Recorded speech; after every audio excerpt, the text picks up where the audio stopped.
In anticipation of this, Peg gave me half an hour. I'll try to go faster. I had a triple. I'm pretty jacked up. Don't bring the coffee card. It's sort of cognitive dissonance. I'm going to talk about it in psychology today. Where I was nervous, so what I did is really amp myself up on caffeine, which didn't help. So.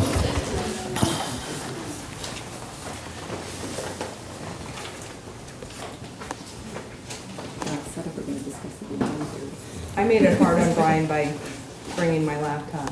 Yeah, now we got to see if I can get my PowerPoint to come up. Is anybody good at this?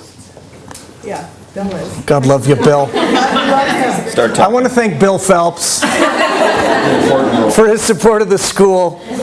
By way of preamble, so what I'm going to do briefly is just take you through the major goings on at the school right now. There's also chairs up here. Does anybody?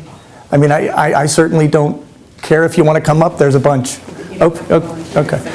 God bless Bill. You are my hero. I gave him love at the orientation for actually talking, and now, Thank you, Bill.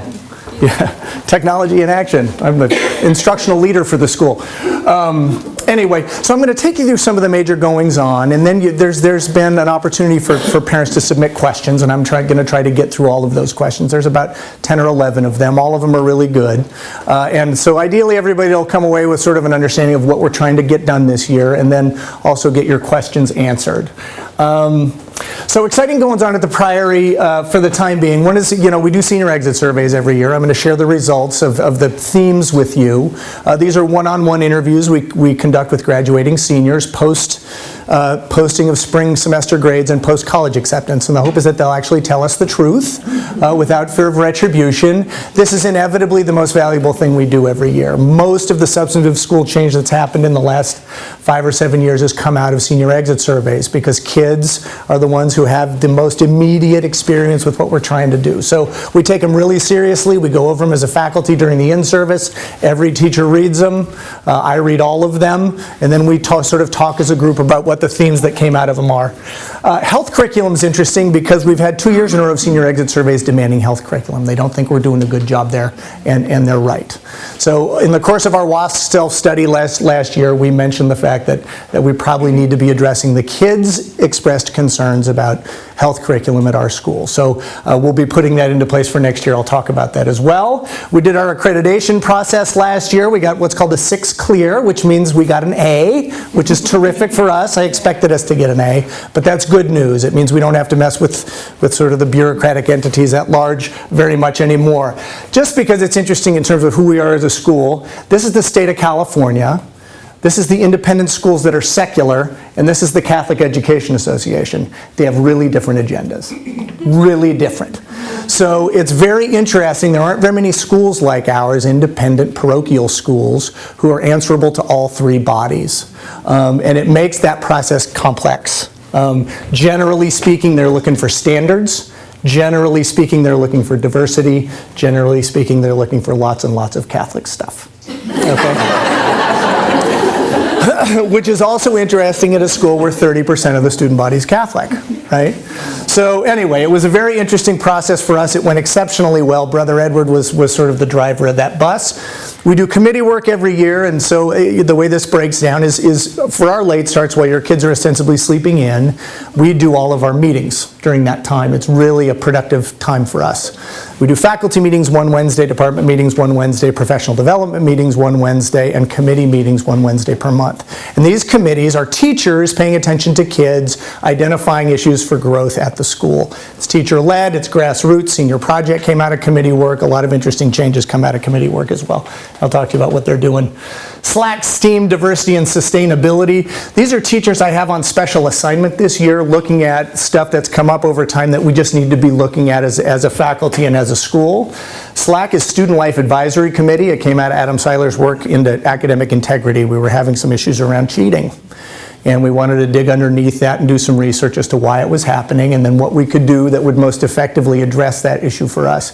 We can't in good conscience talk about integrity in the world and have a cheating problem. And obviously, it's not good in the best interest of kids to be sort of compromising themselves in that way. So this developed into a release period for him. It's turning into a comprehensive student government-run transition of power from adults to kids. It's a very exciting evolution for us. It's something we've been trying to address anyway. These kids are really good with adults, and they're also really good at leaving tasks with adults. And that is sort of, and I mean that in a sort of a sophisticated way. Like, these kids are really more comfortable with adults than my generation was. They spend more time talking to adults. They're much more confident interacting with adults, but the result is the adults end up doing a lot. And I'm sure you probably have experience with that in your home. STEAM is science, technology, engineering, art, and math. This is the evolution of STEM. The incorporation of arts has been probably generated by this sort of wave of creativity, particularly locally, geographically, in terms of how people approach work. Yvonne Faisal has a release period to look at this. She's doing some really, really interesting stuff. Just by way of doing it, assuming I could see this, which I probably can't. Work with administration, faculty, and staff to create a physical hub for project-based learning and an appropriate fabrication lab. So that's the structure. Collaborate with the chairs of the mathematics, science, computer science, and art departments to develop and teach a sequence of courses in the areas of engineering and design.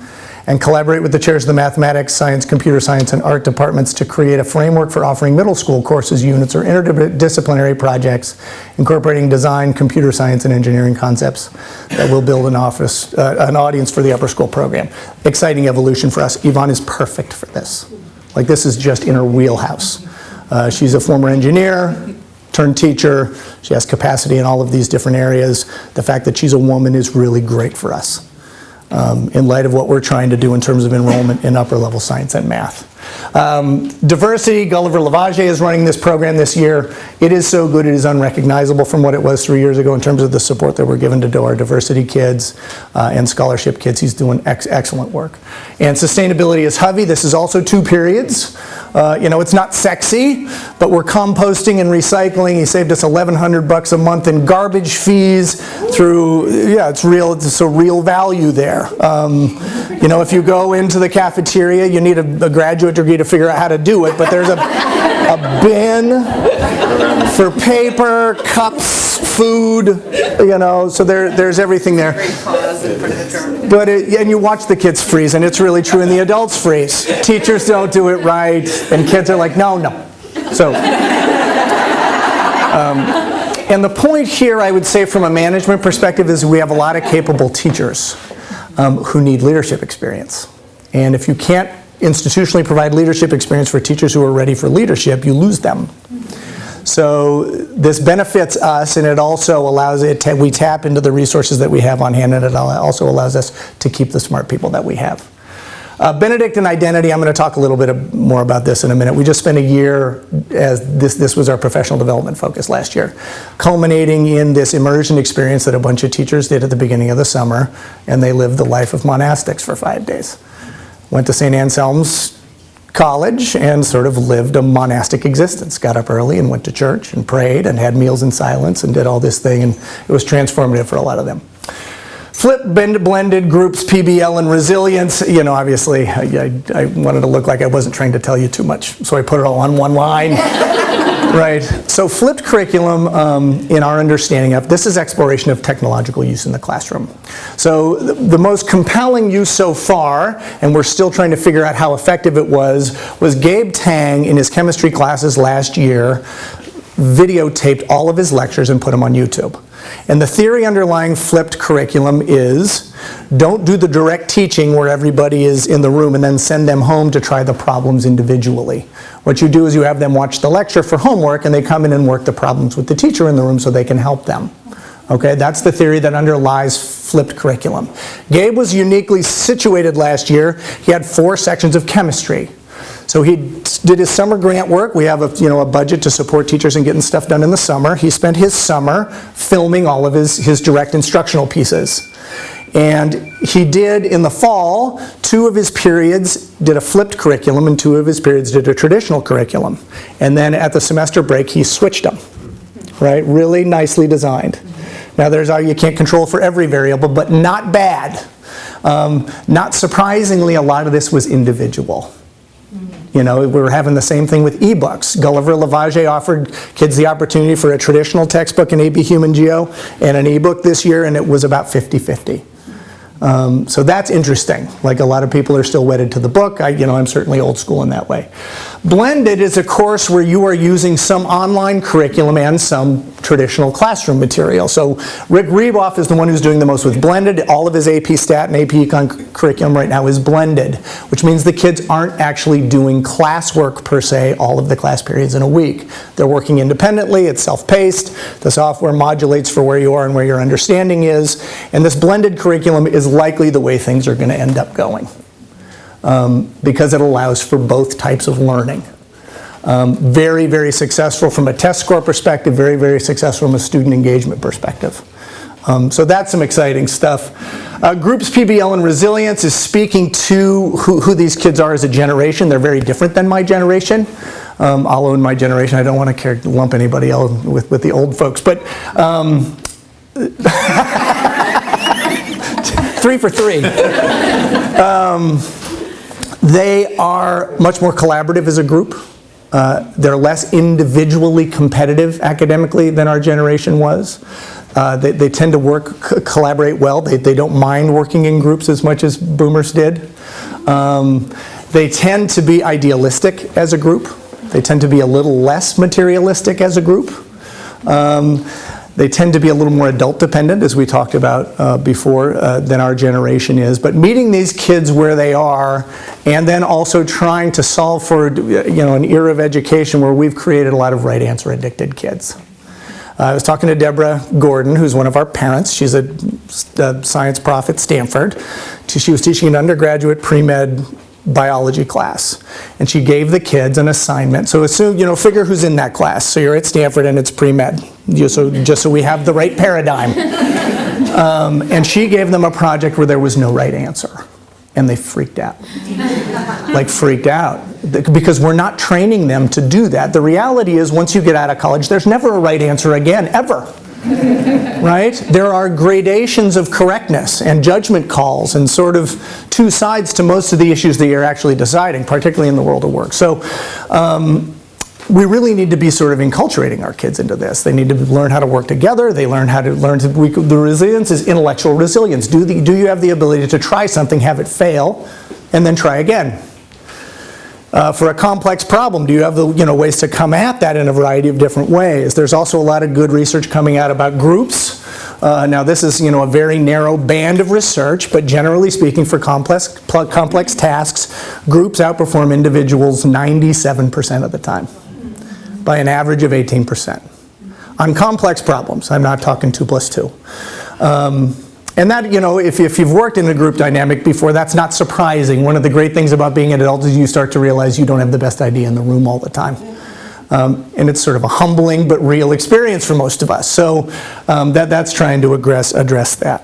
And the project-based learning is what would provide the venue for that. This is the conversation we're having instructionally. Our professional development this year is about decentralizing the educational experience in classrooms, where the teacher is not the arbiter of all materials, that it has been dispersed. I have some teachers who are organically really good at this. They tend to be introverts, not surprisingly. My extroverted teachers are cults of personality, right? That's how I teach, right? I like it up there. I'm not kidding, right? And then I have more introverted folks, the Crystal Yangs of the world, who design their curriculum to have themselves not be the center of attention all the time. Right? So it's about sort of training people to be thoughtful about that. Changing role of the teacher is sort of what that leads to. We're talking about teacher centrism this year and how do we help sort of decentralize that experience. Finally, calendar change. It was not an unembattled process to change the calendar. I'm sure some of you still have some feelings about that. What we did learn from the kids is that the kids really liked it. They loved being done before Christmas. May was frenetic, but once it was done, they were really happy about it. So the senior project really bore that out. For the student experience academically, it was a better process. I think I screwed up a lot of vacations, and for that, I'm sorry. Okay, positives. The kids always talk about the monks. They love the values, they love the enculturation of the values, they all know the values, they're conversant in the values. From a mission-driven perspective, our school does this exceptionally well. They love chapel, which is surprising oftentimes, but they love it in there. You know, it's stories. I don't know if you've ever been. It's really cool. And I don't create it, so I can say that with impunity. And they really like the retreats. They feel like they have strong relationships with talented and passionate teachers. They really sort of feel like these relationships are friendships. Now, we talk about it in a different way on the teacher side. You're not a friend to the kid. You're an adult. And we talk a lot about the psychology of that and where that boundary is for teachers. But they certainly feel like those relationships are close. The fact that we have so many graduates coming through here every year just to sort of hang out really tells that. There's a great story that a mom called me with. She said she got a call from her daughter, who's a senior. It was 11:30 on a Saturday night, half an hour before the curfew. And her mom goes, "Where are you?" And she goes, "We're at the Priory." And she says, "What are you doing?" And she said, "We're sitting here." And she said, "How many of you are there?" And she said, "There's 8 of us." And she's like, "Well, where are you?" And they said, "We're sitting on those benches." And the mother's like, "Why? What are you doing at school?" Right? But that says something, right? Like, they're sort of bored. It feels good to be here, so they came. Right? Now, of course, I've been an administrator for a long time. I thought, was there a keg? But it turned out that they just came to come. The kids are known and loved as individuals. They all talk about feeling safe here. From an educational perspective, this is just really, really powerful. Kids who are cared about as individuals, kids that are loved as individuals are better learners because they feel safe. So they take chances. They take classes outside of their comfort zone. They play sports they're not good at. They try to paint. They feel comfortable enough to really sort of extend themselves intellectually, socially, emotionally, and spiritually. There's a powerful sense of community. It's inarguable. It's very strange. I don't know how that's done, but the sense of community for kids is really strong. They definitely feel well prepared for post-secondary life. And the alumni surveys that the trustees did last year bore this out. They're doing great in college. Like, they're doing great. For many of them, they feel like the freshman year in college is not as hard. And maybe that's too much, but we'll find out. They feel safe to explore areas of interest. This goes back to being known and loved. Spiritual growth resulting from a non-dogmatic approach. There was a lot of love given to the theology department this year in terms of encouraging kids to explore their spiritual and religious life without being told what to believe. There is no discernible bullying. It's not a cliquey environment. This we talk about a lot. There's a culture of niceness. It's really unusual. This is my 6th school. Adolescents aren't always necessarily nice to each other. Middle school in particular, which many of us remember with sort of post-traumatic stressy feelings. But bullies aren't really tolerated by our kids. Right? And the way we ask it is, have you ever witnessed an incident wherein somebody was treated poorly by somebody in the community?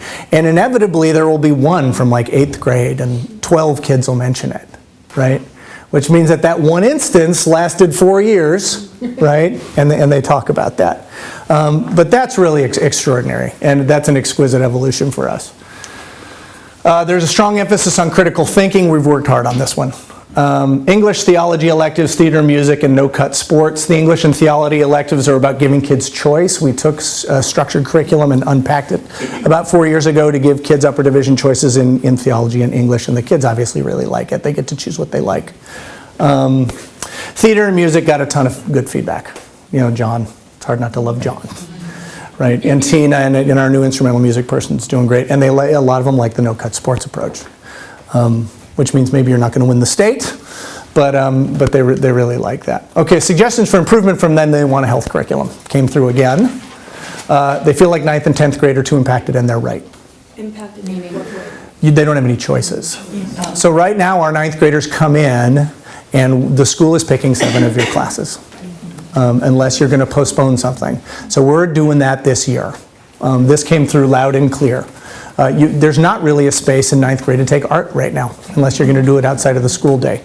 So we need to revisit this. And there's a lot of good reasoning for why it ended up that way. It kind of has to do with knocking out college entrance requirements, getting skills grounded. Like, there's a lot of good research underneath that, but it's too densely packed. So we're looking at that. The advisory program is inconsistent, also true. We're going to revamp that. It's in the process of doing that now. They're using them for class meetings, and they're sort of looking at that. Advisories are usually created in schools where there is a lack of personal connection with kids. That is not our problem. And so our question is advisory relevant for us, and if so, how? And that's Matt McWright is spearheading that. The continuing AP conversation, this is a good one, positive and negative. Some of the kids are saying, best thing I've done. Some of the kids are saying too much pressure to do them. Some of the kids are saying the curriculum's not great. So we're doing a variety of things. We tossed AP Bio a couple years ago. Christine Muir created Honors Biology, which is a case study driven science class. It's probably harder, unfortunately, than AP Biology, but it's real science. And it's a better class as a result of that. The test and project calendar coordination, again, we're working on that one. That's a good one. Homework versus busy work. Homework at our school is like the Hydra. And we fight it consistently because we talk about Benedict and balance all the time. We can't have kids flogging themselves through their childhood, right? And it's mission driven for us, and we talk about it all the time. Now, periodically, we have kids who make interesting choices. If you choose 5 APs, you're going to have a lot of homework. Right? If you're going to go, you don't get to choose all of this really rigorous stuff and then say, it's too much for me. Like you need to take art to balance things out or put a study period in there. But there is, in general, the homework level unchecked tends to rise, not fall at our school because all of the teachers think that their curriculum is the most important. And that's the underlying cause.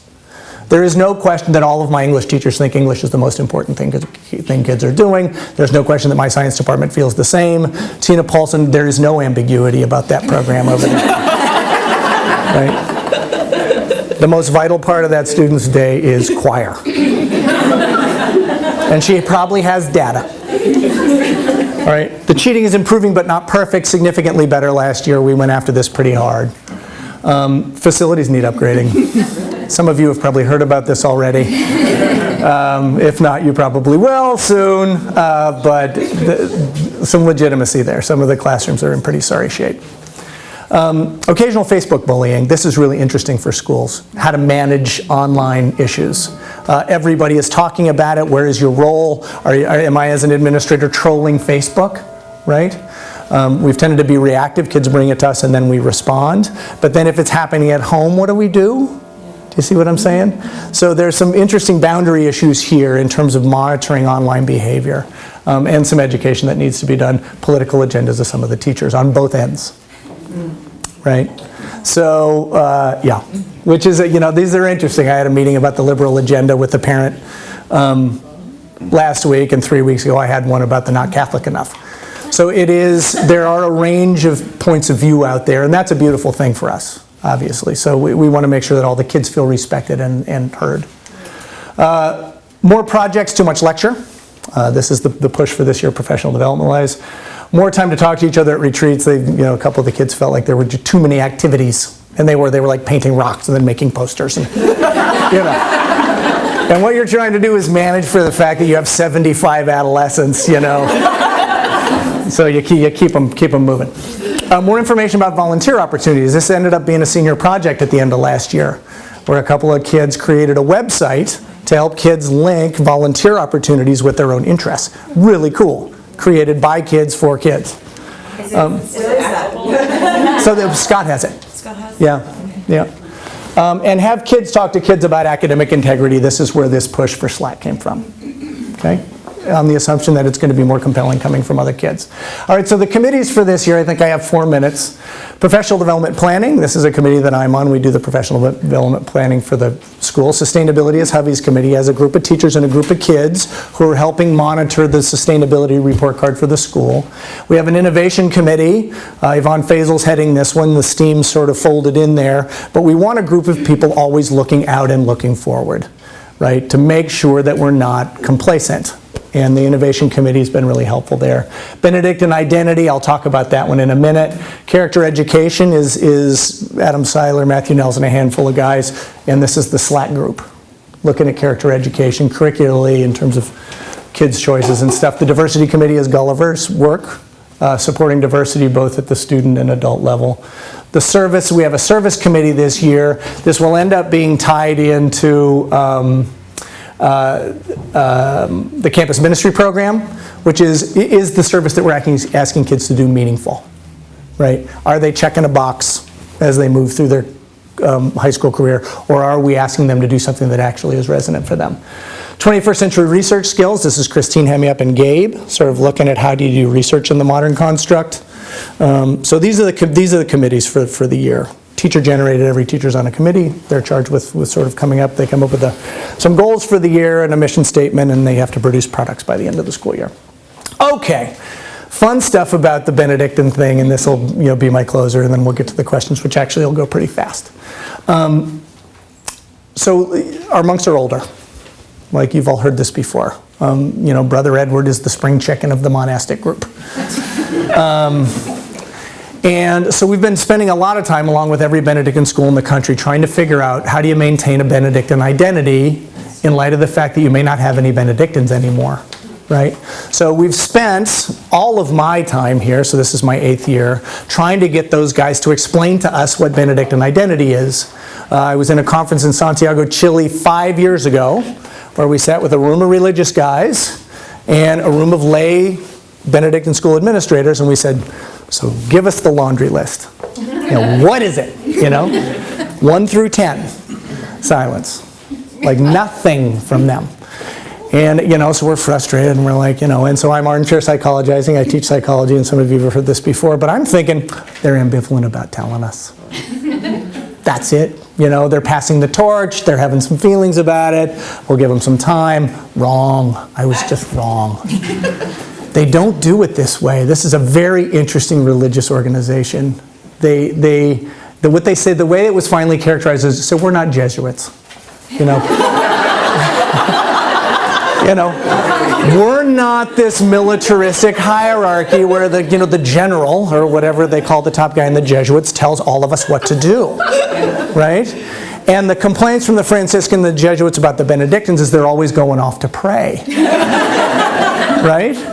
So they do it really differently. And so we started to unpack it. There was a Benedictine colloquium in June where myself and lay administrators from all over the country went, and we actually sort of dug down into this.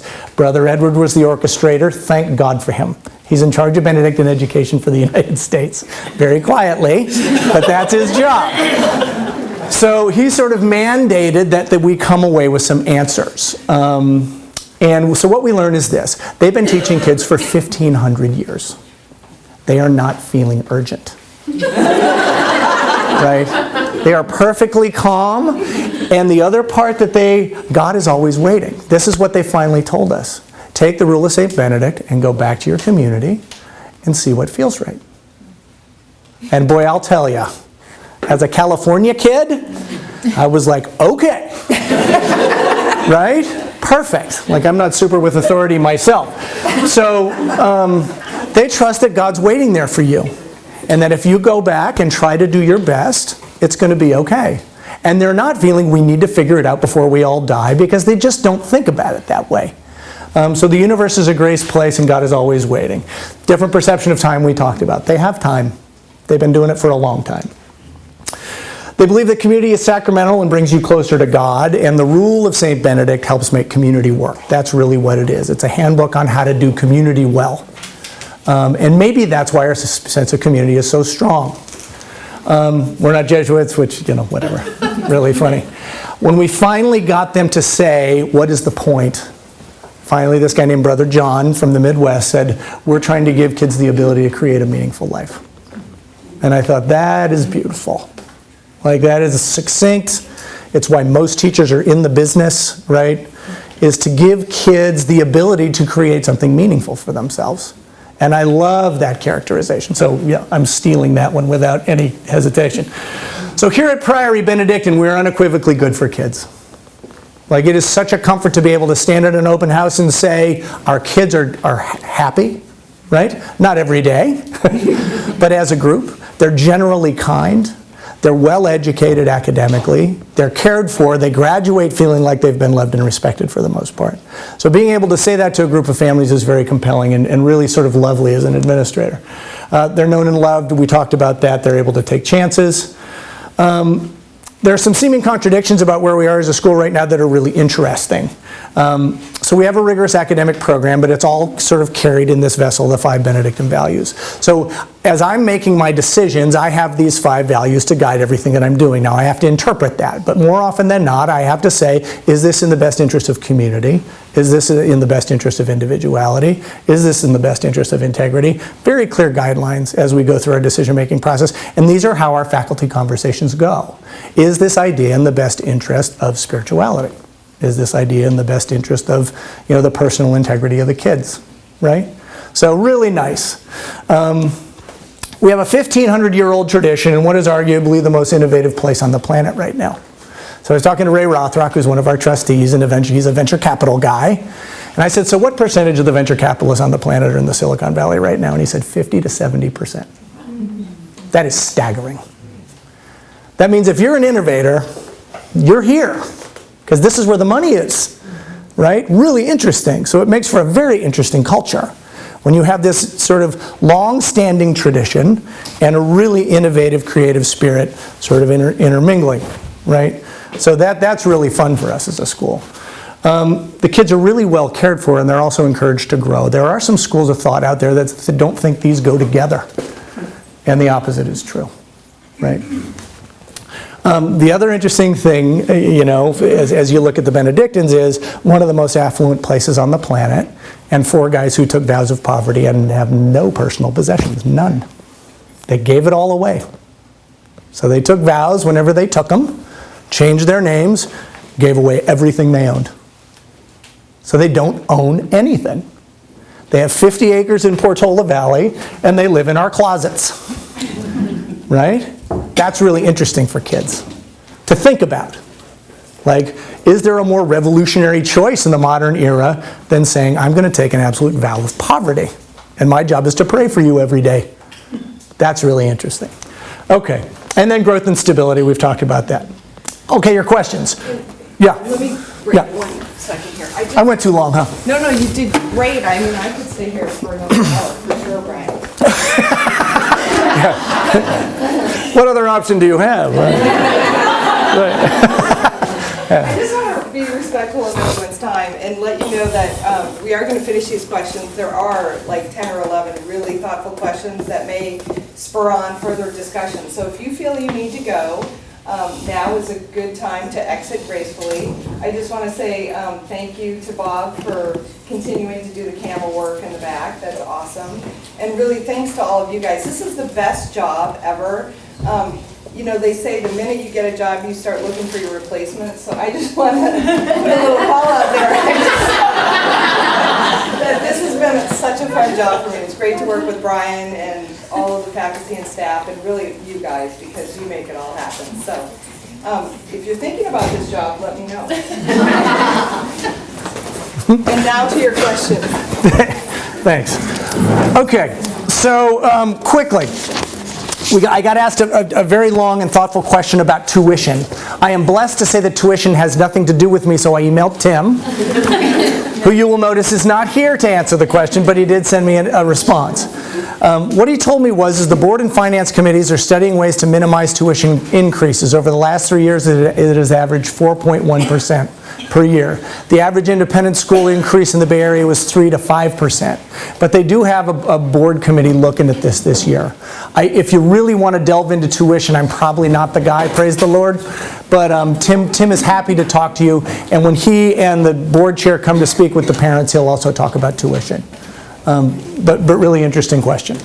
Assignment of college counselor. So I got 3 questions on college counseling. If you want to talk to me about your college counseling experience, I invite you to come in and see me. I really mean it. Like, you don't have to be anonymous with this. We get to delve in this. So I'll talk about how these are assigned. We are managing right now the largest senior class in Priory history, 80 kids, which is a result of the economic downturn. Everybody said over accept. We had a bunch of qualified kids. We said yes, and they all came. Average class size for us historically has been between 65 and 70, so 80 is a lot of kids for us. So we've sort of, they've had a ripple effect all the way through, extra sections of classes, blah, blah, blah. It's also affected college counseling. So Betty Van Wagen is the full-time college counselor. She's the director of college counseling. Alicia Parker is a 20-hour per week person. She's half-time for us. When she is able to give us more, we will bring her on for more. She has young kids. Who she is working with now are the boarders, the Access kids, which is our scholarship group, and any kid who transfers in from outside. And this is based on numbers, right? They do the lower classmen together, the 9th and 10th graders, in their very early conversations around college. But that's where that structure is now. Once this group of 80 has graduated, it's going to change, because we will be back to normal numbers of kids, and then we're going to reallocate how we do it. The counseling department as a whole is also looking at staffing this year in light of Brother Edward's sort of slow retirement. So they are looking at what are the services we need to be offered from a guidance, social emotional perspective, what are the services we need to offer from a college counseling perspective, and that whole counseling program is going to change relatively quickly, I would say, because it's time. Guidance for course selection, honors track, AP, study halls. This was a long question about how do we help kids make decisions. In the 9th grade coming in, there aren't that many choices to make. This was from a kid will be rising into high school parent. Generally speaking, the counsel we give is pursue rigorous curriculum and stuff you actually care about. Because our kids tend to do well in rigorous curriculum that they like. Our kids who are really sort of strategically choosing rigorous curriculum, it tends not to work out as well, unless they're just really capable. So we give them a lot of guidance around there. Our guidance from the school perspective is try to make it so you're not crazy. Like let's solve for a little sleep, the ability to go see your friends. We're not hitting home runs on all this stuff yet either. But that is our counsel, which is let's try to make it so you can have a manageable life. We have kids who will just absolutely tell me to stuff it in a very polite Priory kid kind of way, right? Kat Gregory is the one who comes to mind most recently. I don't know, she probably took every hard class we ever offered, but I sat with her when she was in 10th grade, and I said, this is a really rigorous curriculum. And for those of you who know Kat, she's smiling and nodding and sort of saying to me, thanks so much for sharing. Right, and then she did exactly what she wanted to do and obviously thrived. So there are schools that try to mandate this across. That's anti-individuality for us. We want kids to be able to discern what's appropriate for them. And for some of our kids, taking a lot of really hard classes works out fine. And for other kids, it works out less well. So we're trying to respect that process. Our counsel tends to be around sanity. Patty. Like Eric. We were just talking about this. So he designed a senior schedule. I've never seen a kid more proud of himself, ever.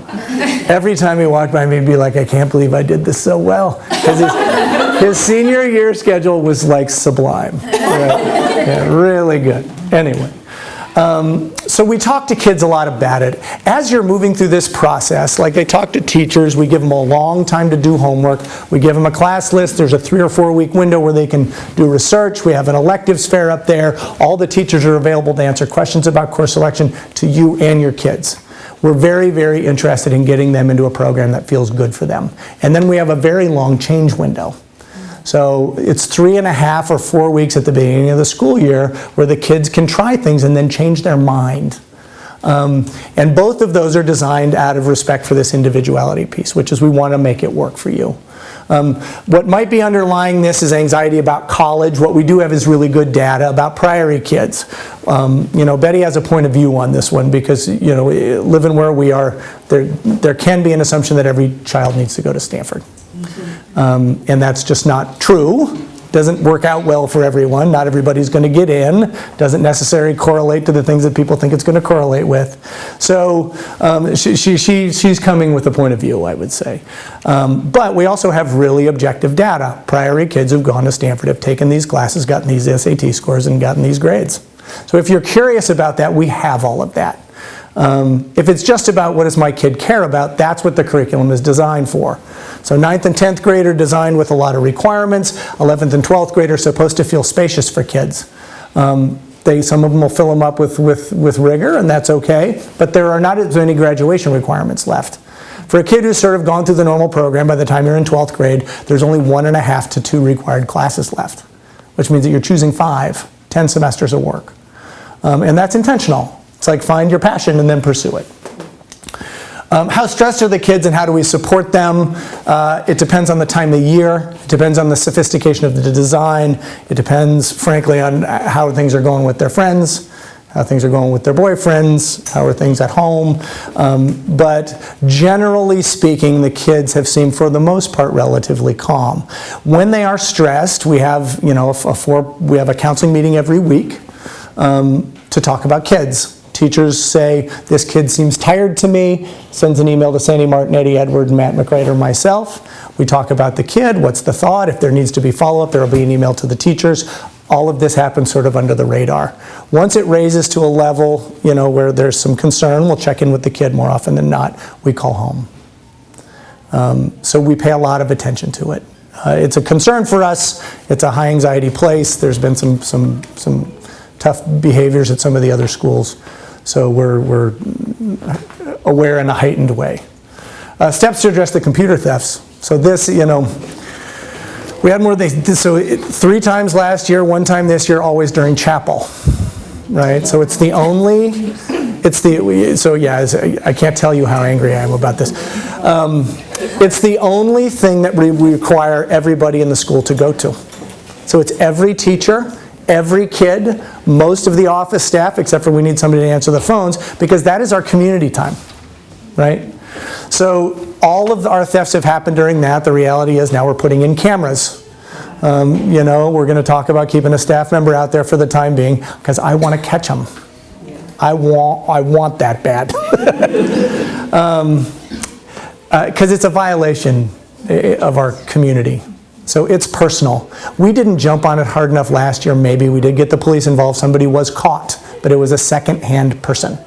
So for your home sort of security, there was that spyware on the computer. A guy in San Francisco turned on the computer. We got a little red dot that gave the address and had a picture of the guy. So the computer took a picture of him sitting shirtless in his apartment. Right? And they caught him. Right? Got the computer back. The problem was there was an intermediary, and they didn't catch the intermediary. So, we're going to have to sort of go at this in a way that doesn't feel very Priory-ish, but that's sort of our option. The flip side of that, and this wasn't my question, I'm really glad somebody asked it, is that none of these kids use our lockers. None. In the store. You have all these lockers and so it's sitting completely empty. So I went, this was my closer, because you're exactly right. I went through every upper school locker that day, because my old public school administrative hat came on, right, and I'm like, all right, we're done. And I went through every locker. Of all the upper school lockers, 11 had things in them. 11. And there's a locker for every kid. And of the 11, 5 of them were laptops. So those kids saw it last year. The only thing they're keeping in their locker is their laptop. Now, so obviously, we want to, if you're worried, put your computer in your locker, right? But we also need to take our steps to make sure we're doing what we can. What was your reasoning behind looking in the lockers? Because the counsel from the police was, it has to be somebody who has a pretty intimate knowledge of your schedule. Because they pick the 1 time per week when there's nobody outside. So, look at kids. That was the reasoning. You can disagree with it, but that's what they told us to do. Well, did you ever look in the cars?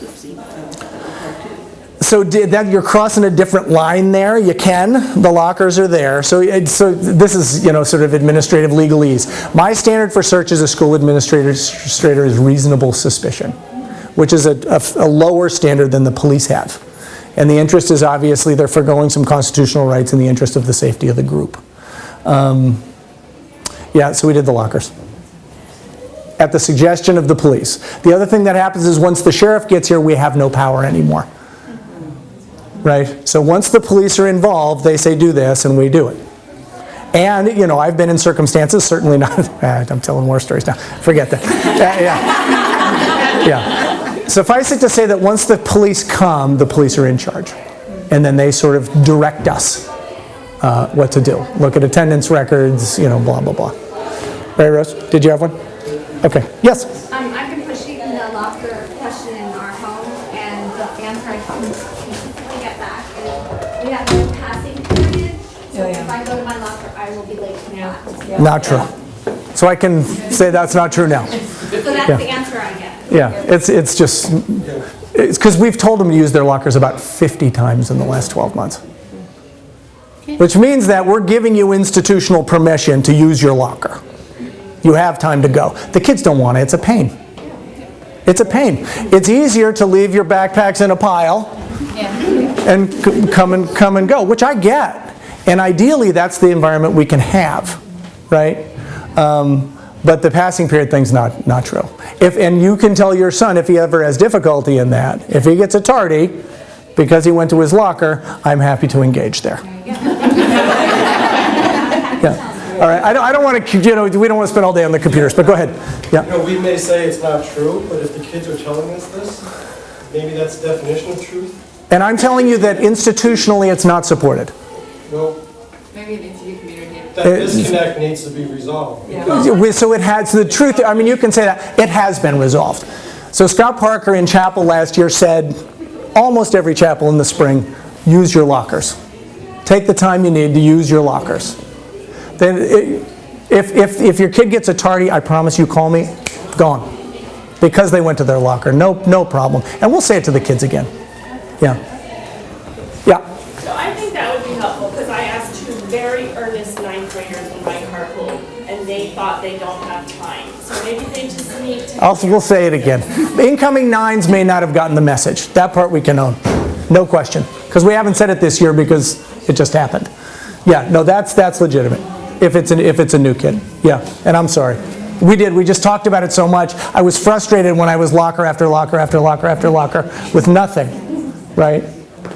Yeah. And I'm guessing the school has encouraged kids that have iPhones and anything Apple that you get the app that tells you where everything is so that you can track it. So for example, Andy tagged Ricky last night and said, oh, Ricky said such and such, oh, he's in the door now, and then he calls Ricky and starts messing with it. But you can use your iPhone on a family program, and you can see, there's an app you get, and you can see where any other iPhones are.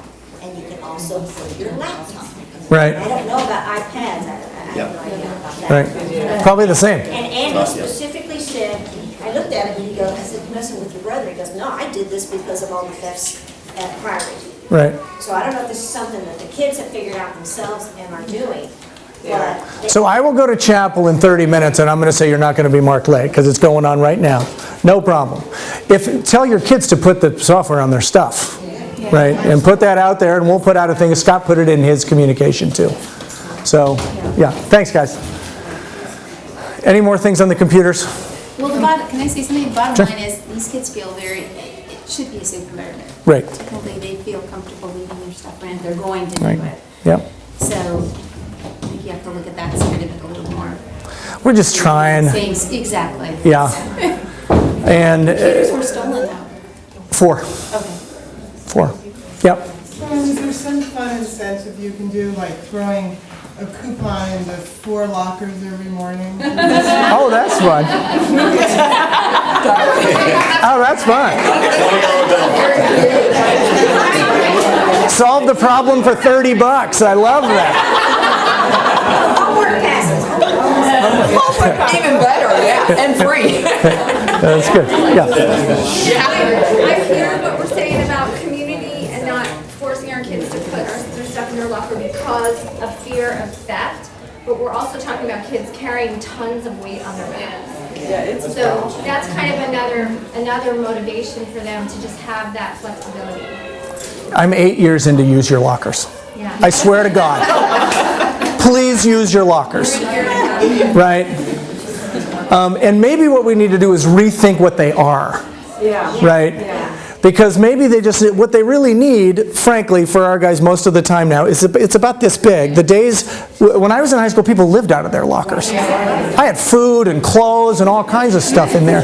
And so did most of our contemporaries. But they don't do it that way. And they're really phobic about not having a book. And we've talked to them, we're like, you don't, so maybe it's this passing period thing again, and we'll talk about that again. Yeah. I was just going to mention that. I mean, kids really do not have time. I mean, to go back to their locker. But I'm saying that they do. Pack up and But I'm still telling you that they do. Yeah, we have to make allowance for that if we're going to tell them to do it. It's the whole thing. Once a day they go from the bottom to the top and they may not have time, and that translates to everything else. But there is time because we're providing, they don't want to take the time. Right. What if you did a lot on the way thing, is it worth spending the money to give each teacher a set of books for their classroom for their kids and their books for them not to do this? Oh, it'd be easy. Could we do that? Sure. I mean, we can look at it. Depends whether the kids need to use them at home. No, but the kids can buy them and not bring them in because Oh, interesting. Right. Right. It's a good one. Yeah, that's a good one. Thank you. All right, last few. I know, and I'm okay with that. Weekend homework versus family time. This is the homework hydrant. Not okay. The kids need some semblance of balance. This was a middle school family, so I sent this to Keitha to talk to her people about. There's homework during the no homework weekend. It wasn't a no homework weekend. Oh, for the middle school? Oh, so we should know that. I don't know what the middle school policy is. Just because there's 9th graders in like the algebra class. Right. Because the 8th graders had homework due on Monday. They had to get. Oh, so if they were in advanced math, they got the high school stuff because it wasn't for the high school. But it's good for us to know that. Yeah, because and then they had outdoor ed. So let me know. I'm just saying. And I'm just saying I got that. Yeah. All right, so teacher perspective on parent involvement in monitoring, missing homework, studying, etc. versus student taking personal responsibility. The oldest parenting question we get, this is a really good one. Oftentimes it's going to depend upon your kid and your relationship with your kid. We don't hold you accountable for getting your kid to take care of business because we know the kids. But on the other hand, I had a professor, teaching a seminar I was at Columbia, and we said, so what's the axiom here? And she said, the kid's job is to resist, and the parent's job is to persist in the face of the resistance. And that's sort of it. Now, it's sort of simplistic. We can help, though. Like, our people can be the heavy, if need be. More often than not, it's pretty objective. If you're the parent of a 9th grade boy, they don't get it yet. And, we've talked about that. They will start to understand it at the end of the year. The girls are pretty good. An upper school 9th grade boy doesn't get that the future is real yet, generally speaking. Homework load is too high for them to participate and enjoy extracurricular activities. So, do you feel the theme? Yeah, so we have a faculty meeting next week. Guidance on planning for taking SAT2 subject tests. I have a verbatim thing from Betty, if I can find it. Here's what it is. Only 29 schools require SAT subject tests at this point. The UCs have dropped them, so our kids don't take them as often anymore. Of those 29 schools, 20 of them will accept the ACT in place of the SAT2. The college counselors encourage the kids to think about taking the ACT, and probably more than half of our students do. Teachers do give advice about the subject test, and here's what it is. If you want to take the U.S. History test, you'll be prepared after AP or Honors U.S. History. If you want to take Chem, you're ready after AP or Honors Chem. If you want to take the English Lit, you're ready after Junior Year English. If you want to take the Math 2C, for most kids, that'll be after Pre-Calculus. In foreign language, in their native language, non-native speakers don't routinely take the language subject tests, which is really interesting. All of our Mandarin kids take the SAT2 in Mandarin, and all of our Spanish-speaking kids take the SAT2 in Spanish. There are general guidelines on the college counseling website. If parents or kids have questions, they can always talk to the college counselors. Okay? Outside college counselors, we want you to get all the good support that you need. Our college counseling people will, with no prejudice, give you a list of people they've vetted to use from outside. There are some charlatans out there. That was the message they asked me to convey. But if you need a list of outside college counselors and are uncomfortable going to the college counselors, you can ask me and I will give that to you. We want you to get good information for yourselves. We're not interested in having a turf war with the independent college counselors. The evolution of college counseling we talked about, we're revisiting it now. We probably need more service. We definitely need more middle school social and emotional service. So there's some evolution in counseling that is taking place now and needs to. Is there any way to use advisory as a mechanism for some of these sort of counseling on classes or counseling on, sort of planning as you're going? Yeah, so Betty and Alicia are doing it with juniors and seniors this year. So they asked for all of the advisory periods for the sake of efficiency. So rather than me trying to catch all of the kids in a grade, they could do groups at a time. So they are using it for that for the upper division kids now. Yeah. It seems like a good use of advisory. It does. Yeah. Again, most what I negotiate as an administrator is people wanting more access to kids and kids who don't have any time. That's mostly what I manage. Everybody wants more time with kids, and kids don't have any time left to give, right? But college counseling, that seems from an efficiency perspective, that might make life easier for everybody. That's it. Okay.